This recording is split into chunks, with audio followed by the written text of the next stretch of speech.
What's going on, everyone? John here. Today we are going to be doing a update on our already existing Versatune. So if you've been following along, you'll know previously I had installed the N1 tune by Fab9. And again, thank you so much to Brian at Fab9Tuning for the quick turnaround on this tune as well. So I had the N1 tune, which is available for any ND1 or ND2. It's essentially an off-the-shelf tune that is a stage 1 for just a stock car with a 93 octane, and this really improved the overall feel and drivability of the car. So today what we're going to be doing, now that I've installed a catback exhaust and I've put on a header, we naturally have to tune for that in order to get the most out of that. You can install a header and a catback exhaust without doing the tune. You may or may not run into problems in terms of getting an engine light and all that other good stuff. Fortunately for me, even with the 4-to-1 Skunk 2 header and the catback, I haven't gotten an engine light yet, but it's only essentially a matter of time before it reads with, outside of the parameters that are built into the tune, and ultimately you're not getting as much performance, nor are you getting all of, extracting everything you possibly can out of the upgrades you've done to your car, which is why it's important to do a tune. So I reached out to Fab9. I told them that I've done these updates to the car, and then literally within a couple of hours, Brian sent me over an updated tune. So we're gonna go ahead and we're gonna do that to the car. First thing we're gonna wanna do, you can tell I've got my phone flashlight on because it's dark in here and I'm turning off the light. The other thing you're gonna wanna do to conserve energy is you're definitely gonna want to turn off your headlights as well when you're doing the tune. So if you have a weak battery, you may want to put the car on like a tender so that you don't lose any charge of the battery. So we're going to take our OBD links cable here. I find it really helpful if you connect this first and get it out of the way. You want to have your laptop with full charge on standby here. And the OBD links, or the connector, is essentially just above your left foot, right down near the kick panel, just ahead of the trunk release. So yeah, and then we're gonna take the computer here, and again, I've got a full charge of my laptop. It's a relatively new laptop, so the battery is pretty healthy. But again, if you have a laptop that the battery is questionable, my advice is to definitely have a somewhere to plug in your laptop. Alright, so first things first, we're going to fire up the laptop. These new laptops with like the finger touch to access, I'm not a PC guy. I've gone away from PCs many years ago, and I've converted to Mac. And I know y'all are trying in the PC world, but I'm sorry. I just use the PC for tuning because that's the only option I've got. Okay, so what we're going to want to do is we are going to want to read our ECU. So we're going to turn the car onto the on position. I'm going to shut that door because it's loud out there. So we're turning our car into the on position, not completely on. And then what I like to do is we're going to just check for any DTCs or anything like that, just to see if there's anything that we should know before we go ahead and put a new tune on the car. So within Versatuner, if you wanted to see what the codes mean, you could do a web search and it'll tell you. But because I didn't actually have any engine lights on, I'm not super worried about that right at the moment. Okay, so moving along, we are going here. We're going to go over to tunes, and we are going to select the tune that we want to tune. So I've got it already loaded on my laptop here, and we are going to be selecting our Stage 2 tune for exhausts and all that stuff. Okay, it's now going to flash the car. After flashing, your ECU will reset, and then you'll have to drive the car lightly for 30 kilometers to allow the ECU to relearn parameters. Flashing takes 2 to 10 minutes, and you will not be able to use your car. That's pretty straightforward. Ignition key on. We are on, so we're going to click next. So now, as it's doing this, the system is going to go through a series of checks, and you're going to notice that your indicators on the display, you're going to get various lights and indicators. Retractable hardtop problem, forward smart brake support malfunction, front camera system malfunction. All of these different things are going to come up. Don't think that there's anything wrong in particular with your vehicle at this point. That's just normal as it's going through the flash process. All right, as we wind down here for the last minute of programming, once this is fully programmed, you're going to have to power down the vehicle, power it back on, and then start it, make sure everything's okay. Check for DTCs just to make sure you're not getting any fault codes after programming, because that's a good time to then reach out to your tuner and let them know that you're getting some issues. And sometimes your tuner may want you to data log and perform a series of runs and data logs in order to return to them so that they can just make sure everything's copacetic.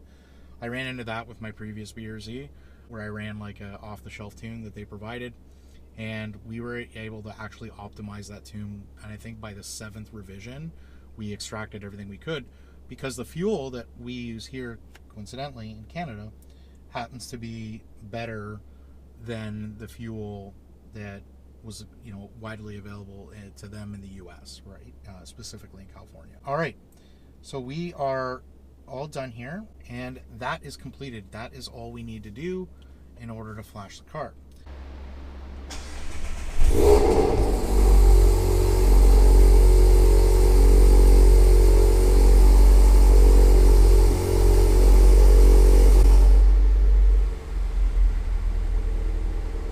So we're going to allow the vehicle to warm up just a little bit before we start driving.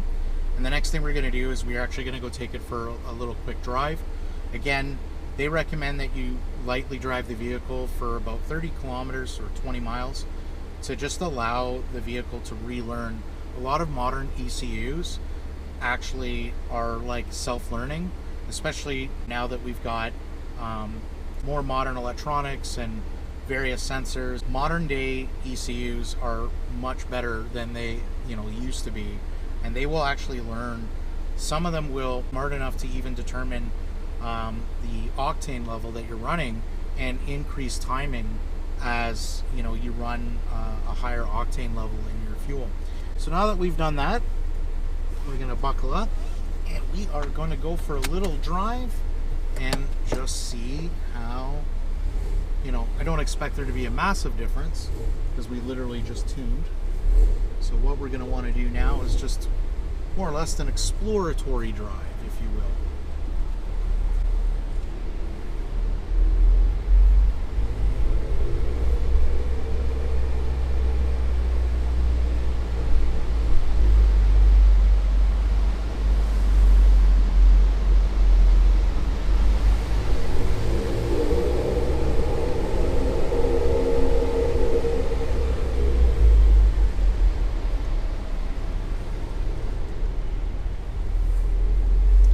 I always find that immediately after retuning the car, it doesn't feel optimized. So again, that's all a part of the relearning process. So don't panic if your initial drive after retuning feels off, the throttle feels different, all of that other stuff. You're gonna have to give it some time in order to see if once the ECU relearns everything. Like right now I can tell, like my throttle response, my throttle feels a little bit different. Like it doesn't feel maybe as crisp as it did. But again, we'll see what it feels like as we drive.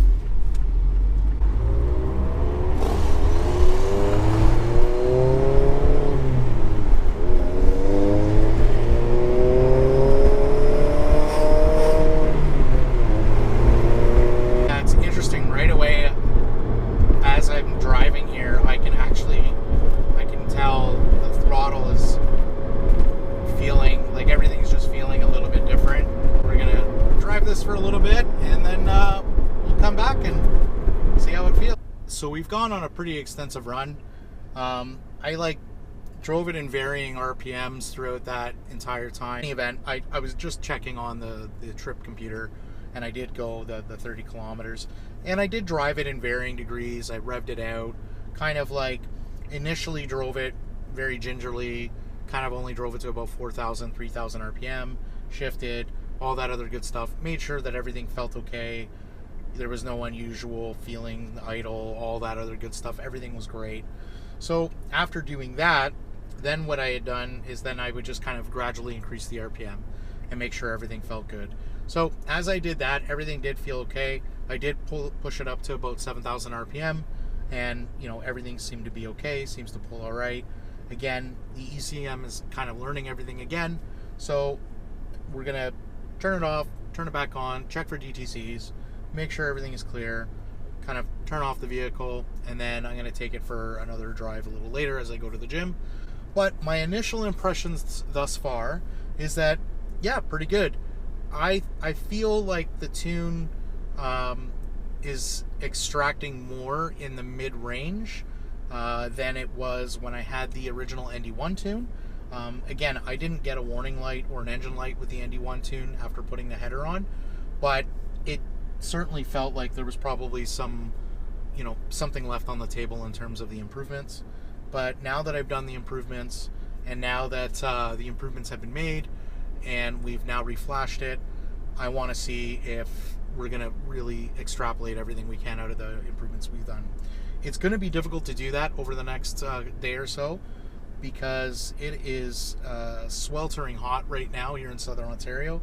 While I was driving, it was about 32 degrees Celsius outside, and apparently with the humidity, it's about 38 degrees. So it is pretty warm out there. For the most part, when I was driving the car, I did have the AC on, because, yeah, it didn't take long. I turn off the car for, you know, it to feel a bit muggy. So I would like to see what this feels like maybe a little later on today in the evening, as things start to cool down and you get a little bit of that cooler, dense air, just to kind of get an idea. However, from what I did feel, it was definitely an improvement over the ND1 tune, over the N1 tune with after I had installed the header. I definitely feel a little more in the mid-range, and I'm excited to see if I'm going to feel a little bit more in the top end, which is essentially where the 4-to-1 header really shines over the Tri-Y or the 4.2-to-1 header. So hopefully with any luck, I'm going to feel some gains there. Otherwise, this was all for nothing. But, you know, again, my initial impressions is great, and many thanks to Brian and the guys over at Fab9. You know, from my first initial N1 tune to now this revision tune, everything was great, delivered very quickly, works immediately. There's no drivability issues, no concerns right out of the gate. That being said, guys, I know that there's a lot of other tuners now that are tuning Versatune, and bear in mind that a off-the-shelf tune, no matter who you're using, is never going to be as good nor as dialed in as if you were to take your vehicle to a tuner, get it on a dyno, or second to that, have a tuner run data logs back and forth. And you know, I've done that before with cars in the past, where, you know, you do what's called a virtual tune, where, you know, you do a series of polls, you data log it, you send it to the tuner reviews it, makes some adjustments, sends you a new flash, you reflash, and you go about this process back and forth. And I had done that before with my BRZ in the past, and it was good. Again, by the time we had hit the 7th revision, I felt like, wow, like from the initial off-the-shelf tune to that 7th revision, there was a massive improvement. And in between that, there were some that were definitely worse than others, but by the time we had gotten to the final revision, it was really, really good, and the car had really come alive, and we were able to extrapolate everything we could with all of the bolt-ons that I had put on at that time. Anyways, on that note, we're going to end it here, guys. Thanks for watching, and I'll do an update video soon, kind of just going over everything, the tune, the header, the exhaust, all the mods that I've done. So stay tuned, and we'll talk to you in the next one.